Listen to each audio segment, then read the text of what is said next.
अवनी अपनी नजरें घुमाकर खिड़की के बगल में रखी टेबल पर रखे हुए पत्थर को देखती है। अवनी मेघा की तरफ देखती है और उसके कंधे पर हाथ रख देती है। डोंट वरी, अब की बात मैं हूँ तुम्हारे साथ, कुछ नहीं होने दूंगी। 6 लोगों की टीम में सिर्फ अकेली मैं बची। अगर कुछ मिला तो सिर्फ ये 5 पत्थर। इस पत्थर के बारे में मैंने तुम्हें नहीं बताया अभी तक। क्या नहीं बताया? इन 5 पत्थरों की शेप ध्यान से देखी तुमने? हाँ, एक वूम की शेप है, पर ये शेप किसी सिंपल वूम की नहीं है, एक प्रेग्नेंट औरत के वूम की है।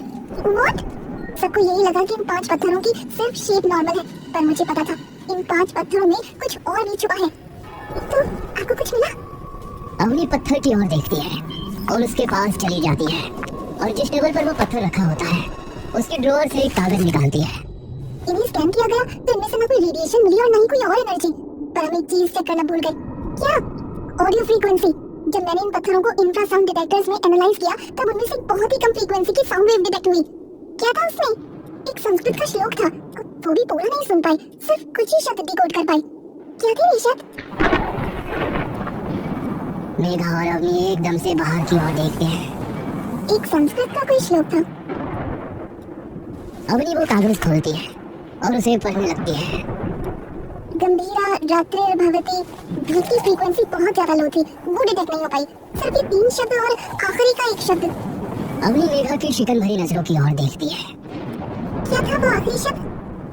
काल बख्शनी। मेघा जैसे ही वो नाम सुनती है उसके शरीर का हर कतरा कांप उठता है, ना जाने क्यों। क्या मतलब है उस श्लोक का और इस शब्द का? गंभीरा रात्रिर्भवति, जब रात और गहरी हो जाए, काल भक्षणी, वक्त को खा जाने वाली। मेघा, कहाँ है तेरा नया इंटर्न? आ गया मैम, आ गया। इंटर्न तुम हो, हम नहीं, जो तुम्हारा वेट करेंगे। You should be on time. I am so sorry ma'am, वो मैं मंदिर में माथा टेकने के लिए रुक गया था। अवनी एकदम से राहुल की ओर देखती है। तुम भगवान को मानते हो? बस मानता नहीं हूँ, शिव शंभू का भक्त और माता रानी का बेटा हूँ मैम। अरे ये क्या लिया यार मेघा, मानो तेरा बॉयफ्रेंड है, बट कम ऑन। सिर्फ बॉयफ्रेंड है इसलिए नहीं लाई मैम, इसकी ऑब्जर्वेशन स्किल्स बहुत बढ़िया है। पैटर्न्स और अलग चीजों को पहचानना इसके खून में है। इसके पापा बड़े फेमस प्राइवेट डिटेक्टिव थे। अच्छा ठीक है, फिर इससे कहो कि मुझसे कम ही बात किया करे, फालतू में ऑफेंड हो जाएगा वरना। अरे नहीं, जब काम की बात आती है तो वहाँ ये एकदम सीरियस रहता है। मुझे भी मैम बुला रहा है, आपने देखा ना? हाँ ठीक है। तीनों टैक्सी में बैठकर बोर्ड 1 की ओर निकल लेते हैं। राहुल, एक सवाल पूछूं? जी मैम, पूछिए ना। तुमने यही रिसर्च क्यों ज्वाइन की?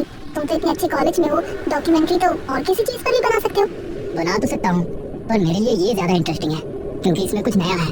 क्या पता कोई नई कहानी मिल जाए, क्या पता कोई नई महागाथा मिल जाए, क्या पता कोई नया भगवान मिल जाए। अवनी कुछ देर राहुल को मुस्कुराकर एक अजीब सी नजरों से देखती रहती है।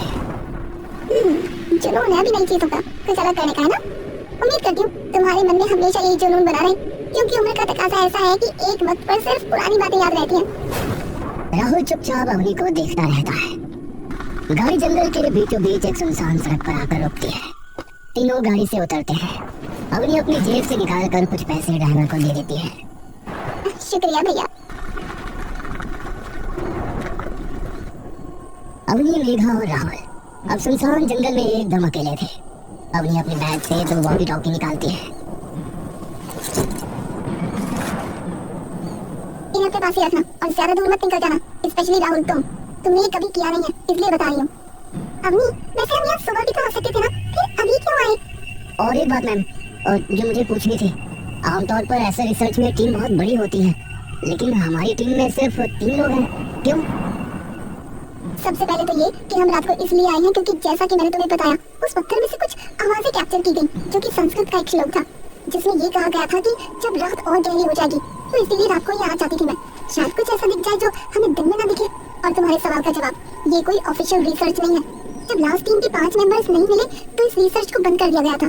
सिर्फ मैं और मेघा ही थे जिन्होंने बाद में रिसर्च जारी रखी थी, तो इसीलिए। ओह ठीक है। और कुछ? राहुल और मेघा दोनों नाव में गर्दन हिला देते हैं। All right then. बोलिए शिव शंकर भगवान की। अवनी और मेघा एकदम से अपने होठों पर उंगली रखती हैं। जागरण में नहीं आए तुम? मैम, किसी भी शुभ काम से पहले भगवान को याद कर लेना चाहिए। इससे पहले जो टीम आई थी ना, वो पूजा पाठ ही करके आई थी। राहुल कुछ नहीं बोलता। तीनों आसपास ही रहना, ज्यादा दूर मत जाना। कोई भी ऐसी चीज जो लगे कि अलग है, contain it and capture it. Rahul अपने बैग से अपना हैंडीकैम निकालता है और उसे ऑन कर लेता है। तीनों जंगल के अंदर निकल जाते हैं। जंगल बहुत ही घना और सुनसान होता है। तीनों धीरे धीरे जंगल की दूरतम गहराई में जाने लगते हैं, जहाँ बिच्छुआ, हिगोट और कई झाड़ियाँ घनी होती जा रही थी। क्या हुआ? यही है ना वो जगह?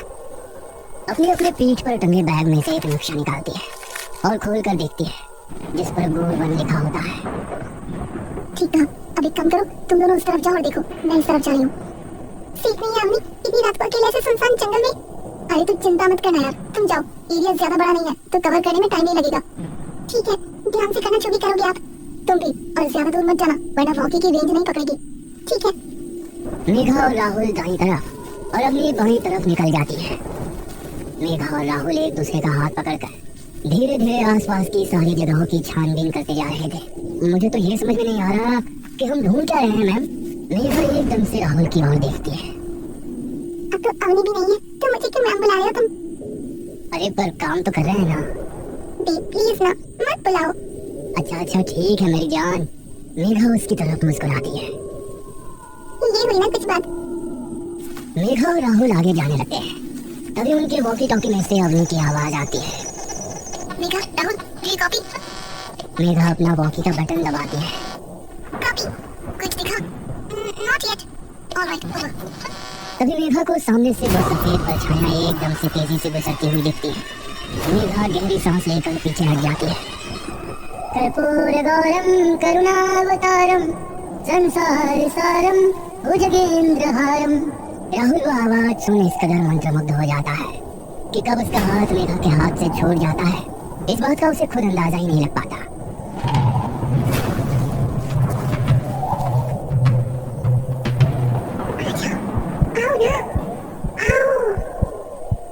मेघा का दिमाग डर से इतना सुन्न पड़ चुका होता है कि उसे इसकी भनक नहीं पड़ती कि राहुल उसका हाथ छोड़ कहीं और जा चुका है। मेघा वॉकी को अपने कानों के पास लाती है और उस आवाज को ध्यान से सुनने की कोशिश करती है। बेटी, आ जाओ ना, आओ, यहाँ तुम्हें कुछ नहीं होगा, आ जाओ मेरे पास। मेघा की आंखें डर के मारे चौड़ी खोली चुकी होती है, लेकिन ना चाहते हुए भी उसके पैर उन परछाइयों की ओर बढ़ने लगते हैं। धीरे धीरे मेघा अपनी पलकें उठाकर देखती है कि उसके सामने एक बड़ा सा पीपल का पेड़ है। मेघा धीरे धीरे झाड़ियों को हटाते हुए आगे पहुंचती है, लेकिन जैसे ही वो पेड़ के पास पहुंचती है,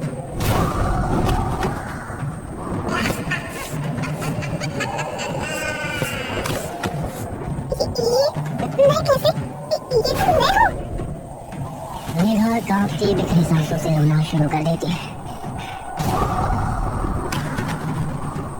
आजा छोरी, तेरे भी बाल आवारो।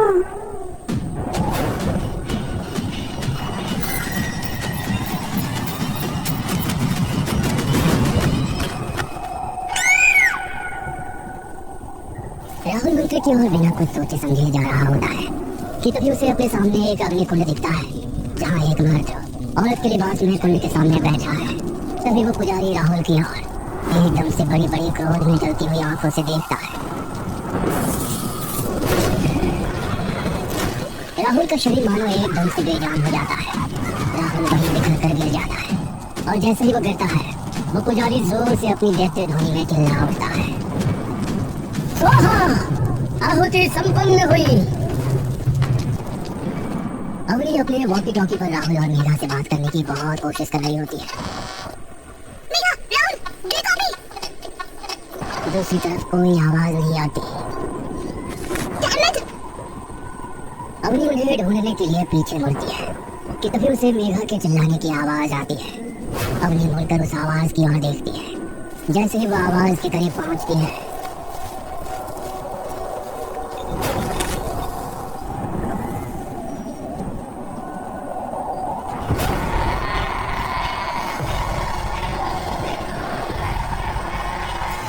अवनी की आंखों का नली एकदम से विकराल क्रोध में बदल जाता है। अवनी बिना कुछ सोचे समझे सीधे मेघा की ओर दौड़ पड़ती है, लेकिन तभी वो एक अंधेरे भरे गड्ढे में गिर पड़ती है।